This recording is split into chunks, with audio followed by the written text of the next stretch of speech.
Okay, so let's start off with a little bit of a review about some of the things that we've looked at so far. I'm going to mention something that we've studied already, maybe a parable or a miracle or what have you, and I want you to tell me what chapter of Mark it's found in, okay? And don't look at the introductory material. What chapter did Jesus appoint 12 apostles? 3. Chapter 3. Okay, good. What chapter do we find the parable of the sower? Chapter 4. All right. What chapter do we find the controversy with the Jews about plucking grain on the Sabbath day? Chapter 2. All right, good. What chapter is the teaching about John the Baptist found in? All right, chapter 1, very first thing Mark talks about. Good. What chapter do we find the kingdom parables in? 4. Chapter 4. Okay, good. All right.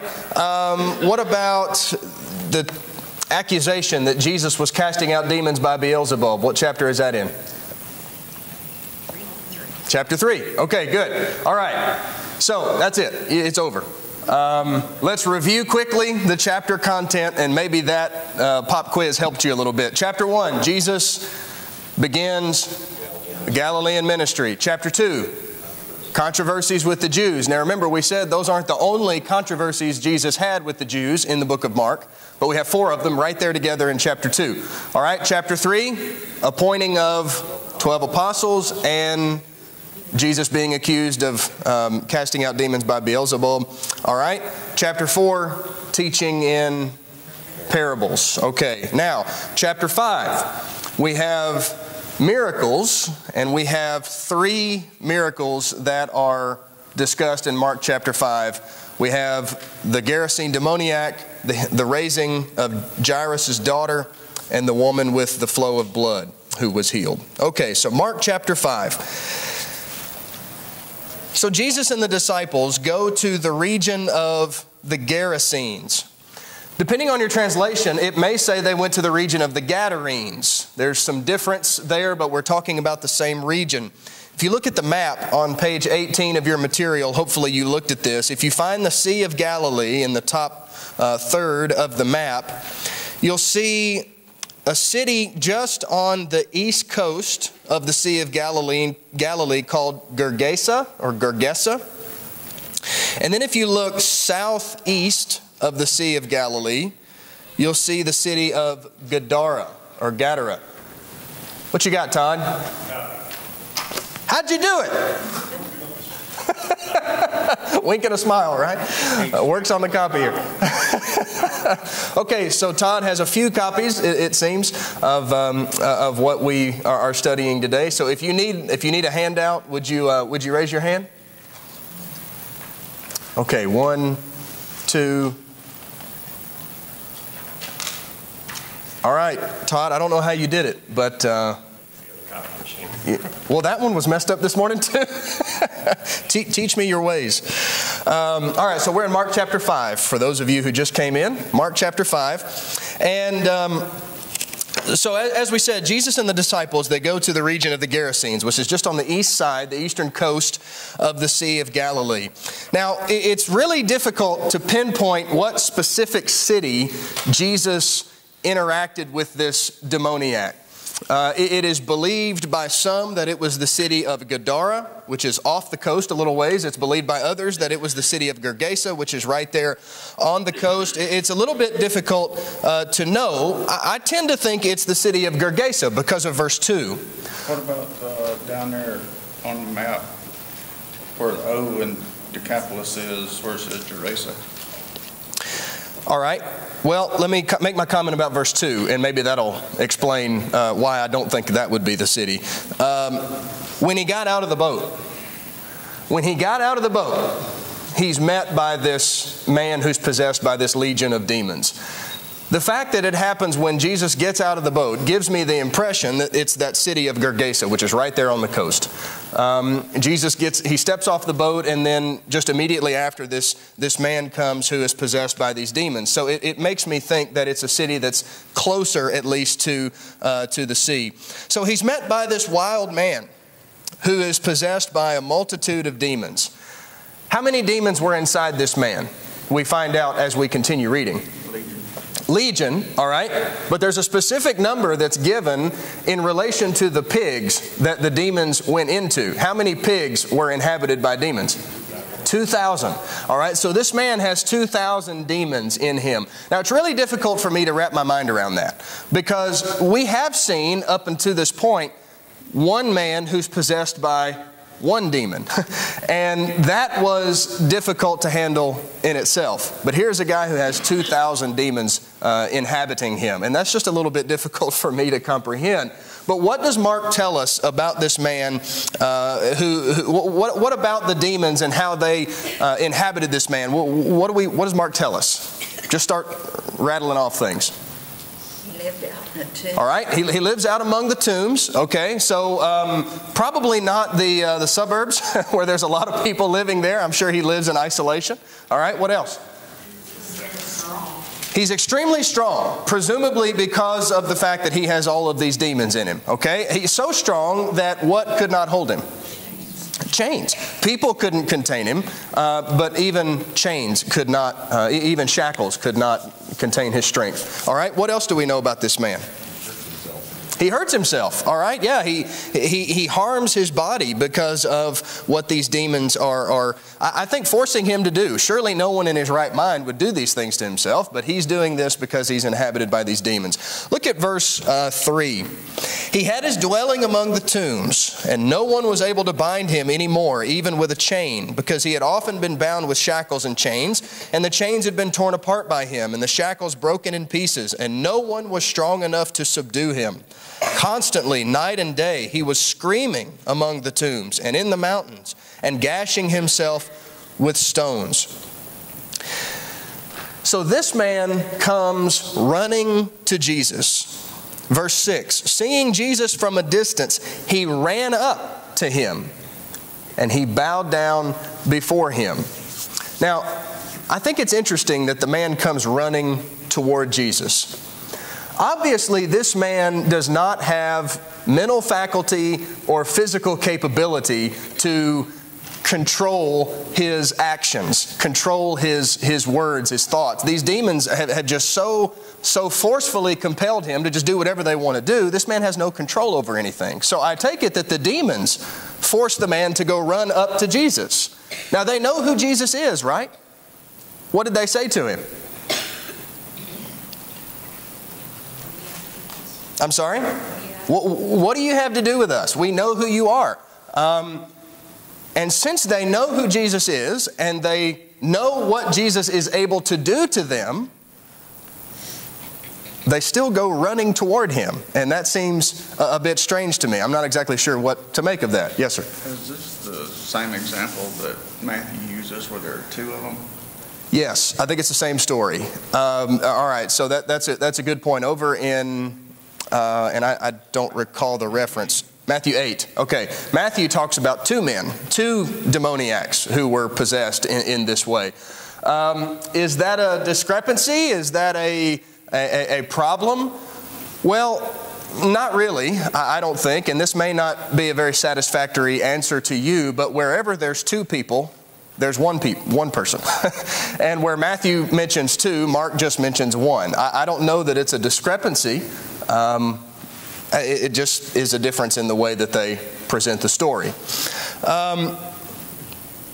So they go up to Jesus in verse 6. They run up, they bow down before him, and they shout with a loud voice. The man says, "What business do we have with each other, Jesus, Son of the Most High God? I implore you by God, do not torment me." It's interesting that they implore Jesus by God.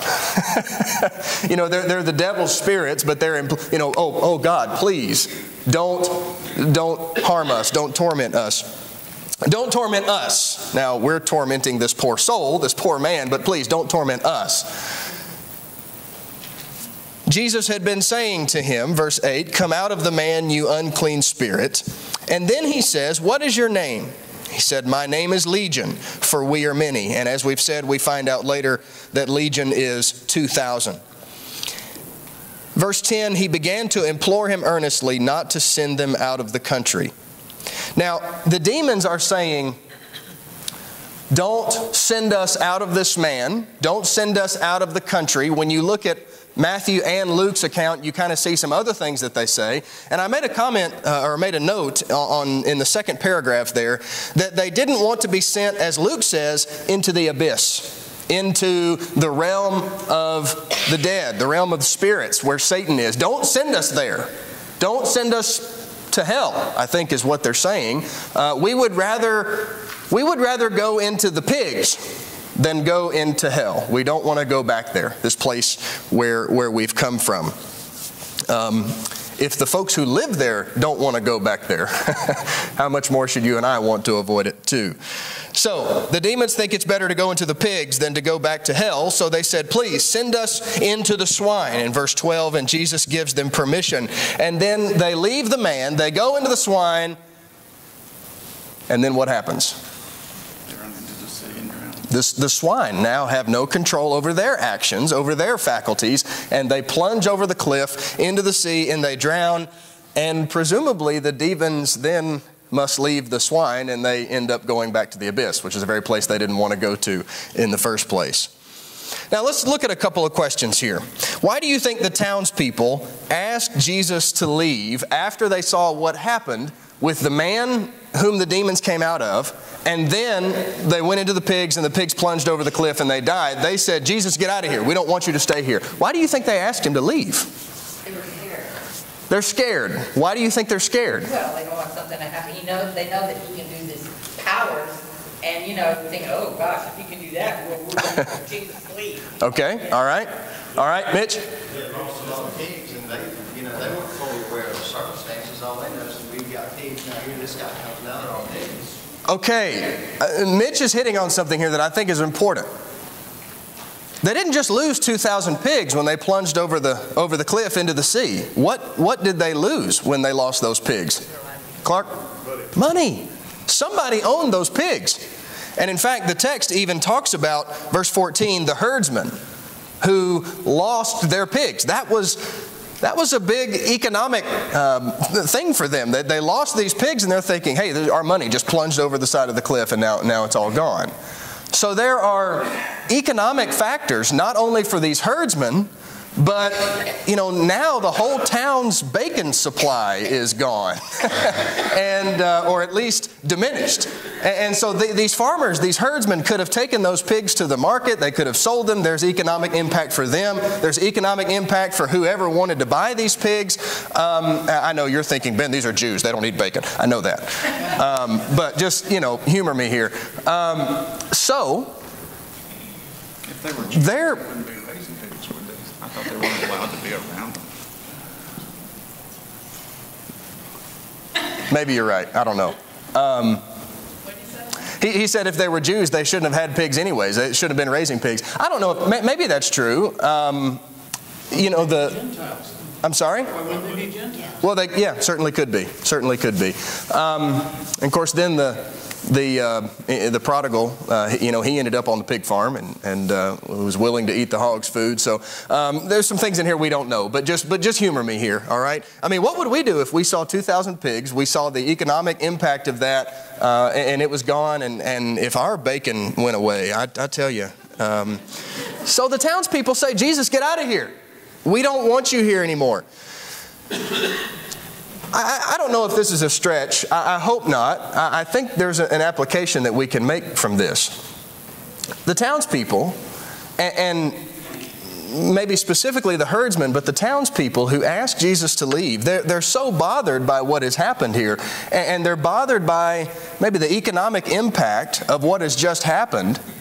They're worried about the economy. They're worried about their own personal well-being. And so they ask Jesus to leave. And it shows to me that they're more concerned about those material possessions and the economic impact of what's just happened, rather than seeing, wow, Look at what this man was able to do. Here's this man who's been possessed by these demons for all this time. No one can do anything to help this man. And finally someone comes along who can, and we're asking him to leave town. Mel? If I seen this man who I didn't know was Jesus, in his power, I want to make sure he don't send a demon into me.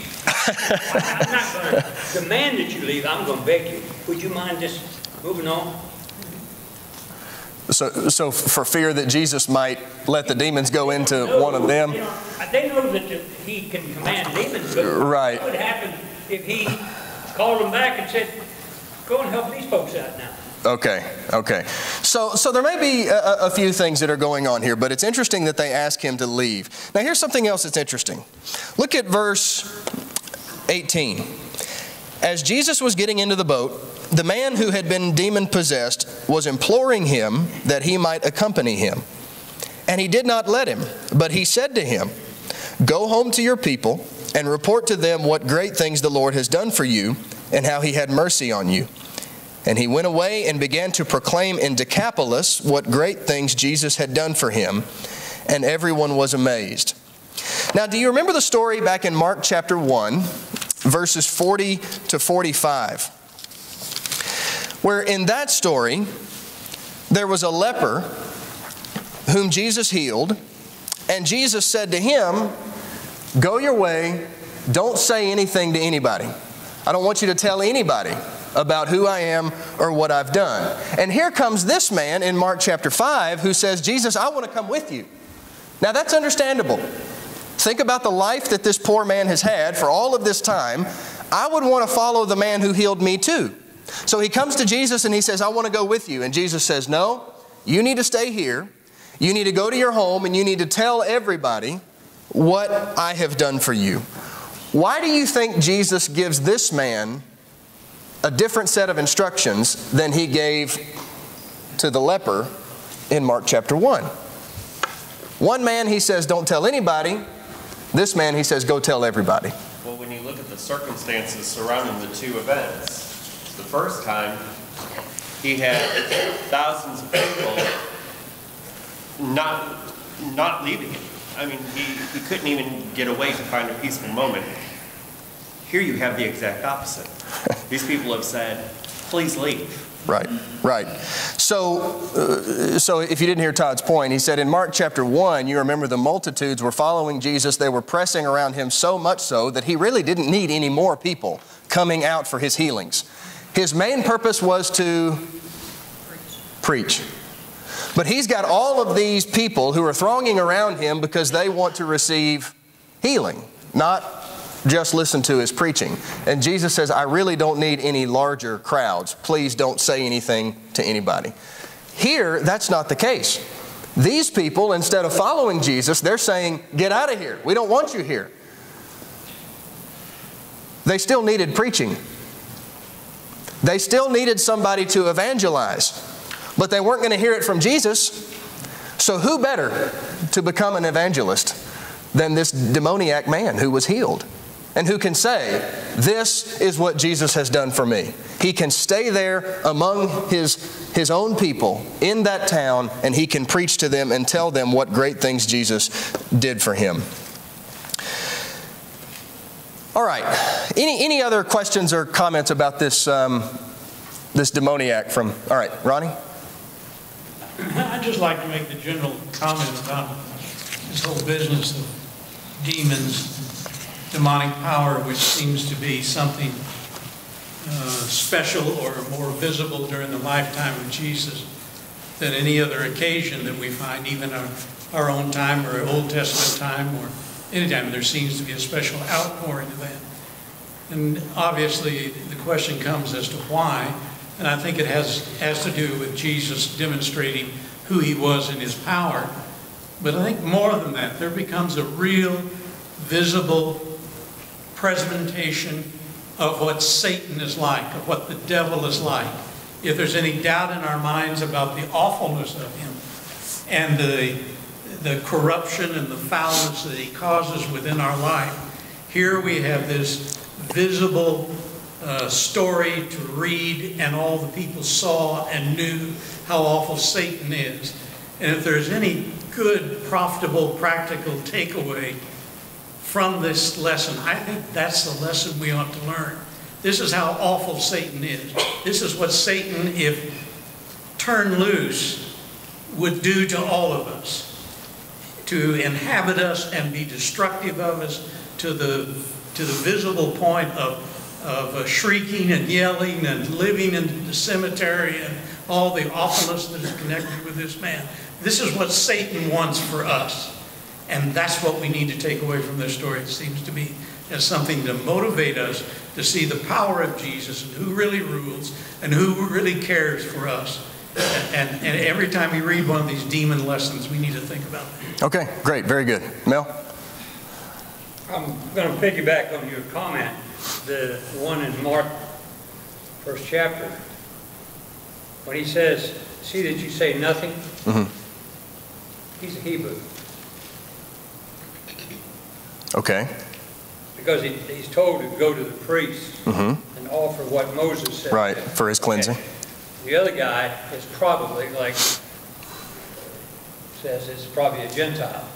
And so therefore, he can go and speak because Jesus hasn't gone to the Gentiles yet, I don't believe. Oh, okay, I understand. Okay. Possible, good observation. All right, well, let's move on now. Randy? Back where we lived in Virginia, me and Alan Piner was always going over there on the mountain for doing Bible lessons and stuff. We run across a lot of people that believed that people had these miraculous demons in them. Of course, I don't believe it. Alan was trying to teach him that they didn't have them either. And we believed that they went away when Yeah. there's no way you can cast one out of them now either, because we don't have the power to do it. Well, I'll be honest, folks. I've met a couple of people that sometimes I think there's demons in, and they live in the house with me. But now, you've seen people Sure. that are in pretty bad shape. But these demons back here, they could break chains, they could roll in fire, they could do miraculous things that you can't explain. Yeah, and let's just we could spend a whole quarter studying demons and demonic activity, but let's just suffice it to say, I think Ronnie is right in that demonic activity seemed to come to its zenith in the first century, particularly the lifetime of Jesus. We read about, if you scan your Bible from Genesis to Revelation and look at the amount of episodes with demons from beginning to end, the vast majority of them occur in the gospel records. So I think demonic activity was at its height when Jesus was living. Yes, sir? I'm sorry. Go ahead. Okay, and it makes the point that Ronnie made, that when Jesus came in his life, in his death, and ultimately in his resurrection, he took power from Satan. He gained power over Satan and all of his cohorts. And I believe that's the reason we don't see near as much demonic activity after the cross as you see during the lifetime of Jesus. And I think that's right, and I don't think that's just a coincidence. Yes, I agree. Yeah. Okay, Clark? I was going to say what I didn't hear everything Ronnie said. Okay. I was going to say the same thing. That it was just another way of showing God's power. Right.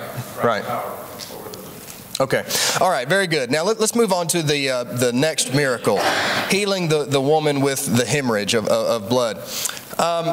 So the folks in the Gerasene said, "Get out of here. We don't want you to stay." And Jesus gets on a boat. Verse 21, he crosses over again to the other side of the Sea of Galilee. So he heeds their admonition. They want him to leave, and so he does. He goes back to the western side, And imagine that, when he gets there, there's a large crowd that's there following him. Jesus has had all of these large multitudes that we've seen. They haven't been on the east side of the sea. They've been on the west side. So he's now back on the west, and people are still excited about Jesus, and they come to see him. Now, in verse 22, one of the synagogue officials named Jairus came up, and upon seeing him, he fell at his feet and implored him earnestly, saying, "My little daughter is at the point of death. Please come and lay your hands on her so that she will get well and live."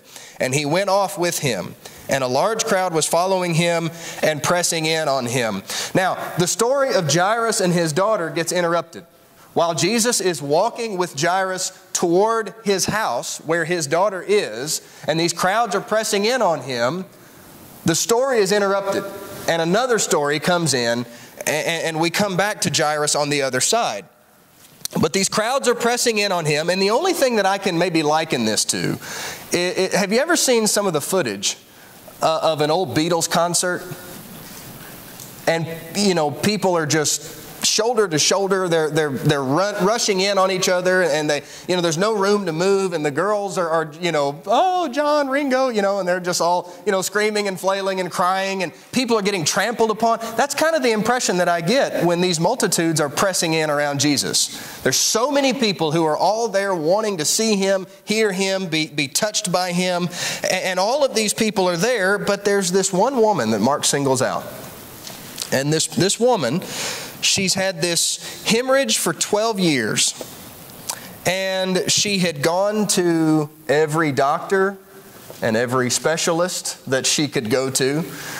She had spent her livelihood trying to find something to stop this bleeding. Now, I don't know what the bleeding was, but she had some kind of hemorrhage that is not getting better. In fact, it's getting worse. And she's had it for all of these years. She hears about Jesus. She somehow wiggles her way through the crowd and gets close to him. And what does she do?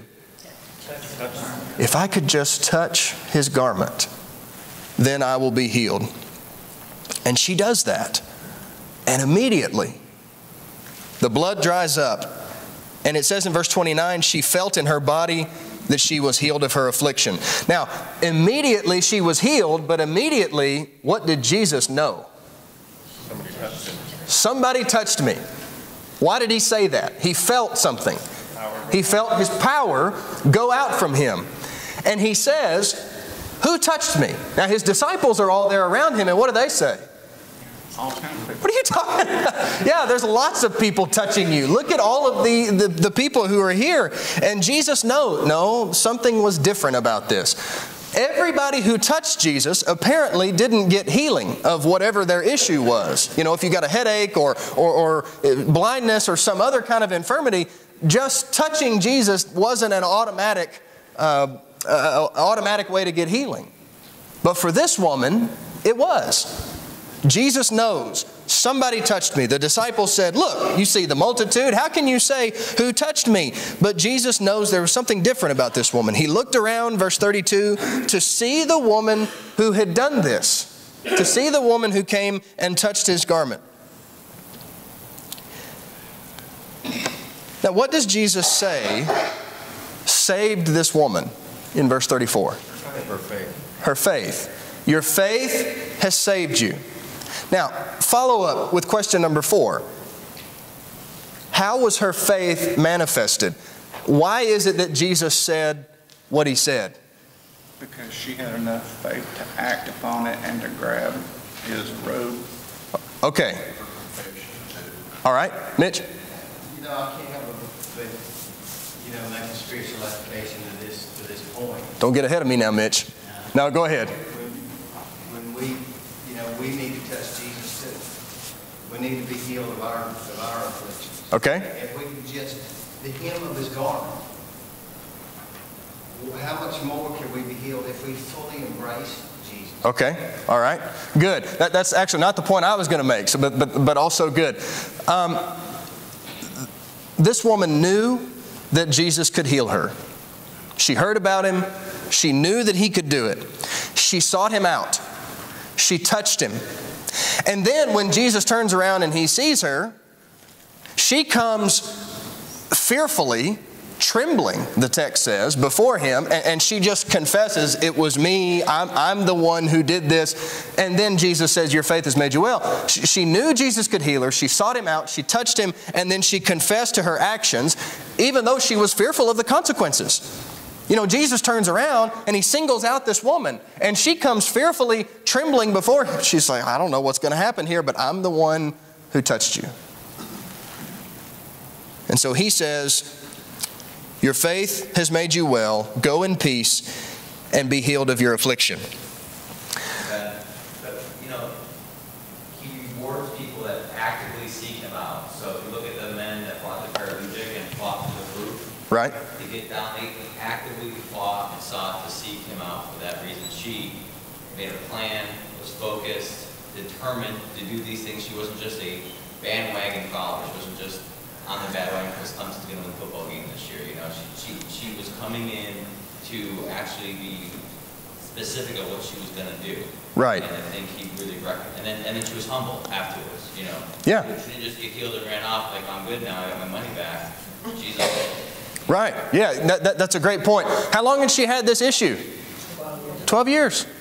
And she's been to all these doctors and she's talked to everybody she could talk to. Nothing has helped. Her condition's gotten worse. She's desperate.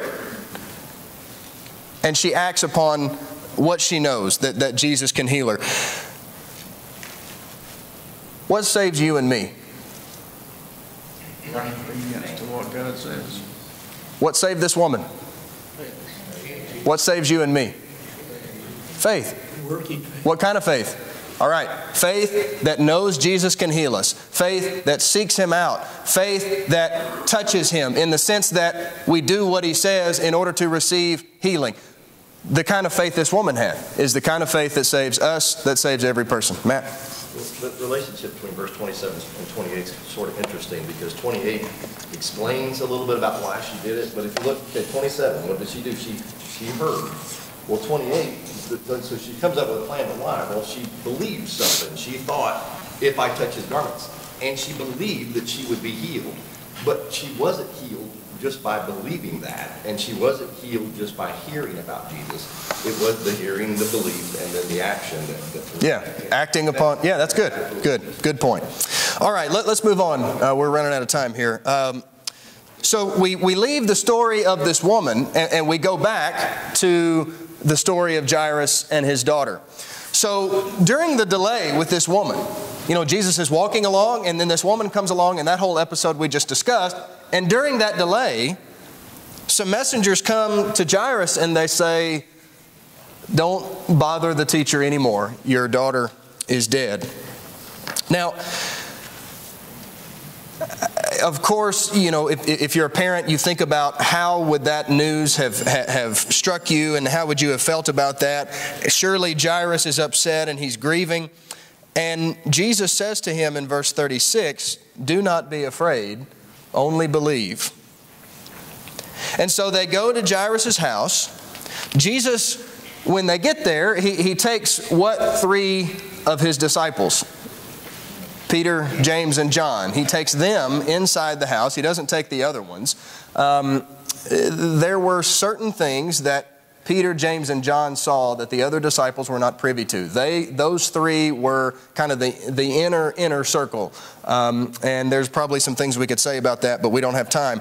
But Jesus takes them into the house. And what does he say to everyone who's in the house when he comes in? She's not dead. She's asleep. And what did they say? You fool. This girl's dead. We know she is. So Jesus puts them out of the house. Everybody who was mocking him and deriding him, he takes them out of the house and he stays in there with the disciples, with the 3 disciples and her parents. Verse 40. They began laughing at him, but putting them all out, he took along the child's father and mother and his own companions, the 3, and he entered the room where the child was. Taking her by the hand, he said to her, Talitha cum, which translated means, little girl, I say to you, get up. And immediately the girl got up and began to walk, for she was 12 years old. And immediately they were completely astounded. Now notice verse 43. He gave them strict orders that no one should know about this. And he said that something should be given her to eat. So again, he says, don't tell anybody about this. Again, remember where we are? We're now back on the western side of the sea where all the crowds are. And Jesus says, okay, let's not advertise this anymore. Incredible story here that we see going on. And I want to point out a theme that runs through Mark chapter 5, but also if you go back to Mark chapter 4, if you remember the story about the calming of the storm, all right? In Mark chapter 4, 35 to 41, all the way through chapter 5, so we have 4 stories. Calming of the storm, the Gerasene demoniac, the woman with the hemorrhage, and now the daughter of Jairus. 4 stories that have one basic theme that runs throughout them. Jesus can do what is humanly impossible to do. You think about that storm back in chapter 4, the disciples are rowing, they're fighting, they're struggling. There's nothing they can do to help themselves, but Jesus can calm the storm, and the disciples were amazed that He could do that. Who is this, that even the wind and the sea obey Him? Then in chapter 5, nobody could contain that man who was possessed by those demons. They had tried, they had done chains and shackles, and nothing was working, but Jesus could do it. And then with this woman, the doctors had done everything they could do. This woman had done everything she could do to heal her disease, but nobody could do anything. You know, doctors can do many things, but Jesus can do all things, right? That's what He proves in that story. And then with the healing of Jairus' daughter, she's dead. There's nothing more that can be done for her, but not for Jesus. Jesus can do what is humanly impossible. And I think that's another testament to the power of Jesus that we've talked about already. He is able to do all things. Now, Wait a minute. If I would there's nothing you can disagree with what I said. No. that woman, she was scared to death. But she had the faith that Jesus was going to heal her. If only He could, just touch just a little bit of His robe. Right. I admire that woman. Sure. That was an awful thing for her to go through and try to do daily, and I could just see her getting through the crowds wanting to touch Jesus' robe. Yeah, sure. I mean, the faith that she had was tremendous. Good. I got a little worried when Patty, jumped out at me. I thought she was disagreeing with me. Okay. Okay, Bill. Just a remark. Your point is well taken, and that speaks to the deity of Jesus. We ought never